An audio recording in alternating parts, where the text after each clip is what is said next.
നമുക്കറിയാം ബിസിനസിനെ ഏറ്റവും കൂടുതൽ എഫക്ട് ചെയ്യുന്ന ഫാക്ടർ കോമ്പറ്റീഷൻ തന്നെയാണ്. കോമ്പറ്റീഷൻ എത്രത്തോളം ഇന്റൻസ് ആണ്, എത്രത്തോളം തീവ്രമാണ്, നമ്മൾ ഫേസ് ചെയ്യുന്ന കോമ്പറ്റീഷന്റെ ലെവൽ എത്രയാണെന്ന് കൃത്യമായി അനലൈസ് ചെയ്യാനുള്ള ഒരു സ്ട്രാറ്റജിക് മാനേജ്മെന്റ് ടൂളാണ് 5 Force ഫ്രെയിംവർക്ക്. കസ്റ്റമർ നമ്മളെ മേലെ സ്ട്രെങ്ത് എടുക്കാൻ തുടങ്ങിയാൽ നമ്മൾ എപ്പോഴും എന്താ വെച്ചാൽ ക്വാളിറ്റി പ്രോഡക്റ്റ് സെല് ചെയ്യണം, ലെസ് പ്രൈസ്. നമുക്ക് ഡിസർവിംഗ് പ്രൈസ് എടുക്കാതെ ഹൈ ക്വാളിറ്റി പ്രോഡക്റ്റ് സെല് ചെയ്യേണ്ട അവസ്ഥയിലേക്ക് നമ്മൾ മുന്നോട്ട് പോകും. അവിടെ പ്രധാനമായിട്ട് 3 ഫാക്ടേഴ്സ്. ബയേഴ്സിന്റെ എണ്ണം എത്രത്തോളം ഉണ്ട്. ലിമിറ്റഡ് ബയേഴ്സ് ആണെങ്കിൽ അവർ നമ്മളെ മേലെ പ്രഷർ ഇട്ടുകൊണ്ടേയിരിക്കും. പല എക്സാമ്പിൾസ് ഉണ്ട്. ഇപ്പൊ ഐസ് ഫാക്ടറി, ഒരുപാട് ഐസ് ഫാക്ടറീസ് ഉണ്ട്.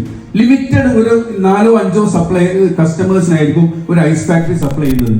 അവിടെ 1-2 സപ്ലയർ നമുക്ക് കസ്റ്റമർ സ്വിച്ച് ഓവർ ചെയ്ത് കഴിഞ്ഞാൽ അത് നമുക്ക് വലിയ ത്രെട്ടാണ്. ഇപ്പൊ കുറഞ്ഞ സപ്ലയേഴ്സിനെ കസ്റ്റമേഴ്സിനെ ഡിപെൻഡ് ചെയ്യുന്ന കേസ്. അതുകൊണ്ട് പർച്ചേസിന്റെ സൈസ്, ബൾക്ക് ക്വാണ്ടിറ്റി പർച്ചേസ് ചെയ്യുന്ന കസ്റ്റമേഴ്സിന് മുമ്പിൽ നമുക്ക് വാങ്ങി കൊടുക്കേണ്ടി വരും.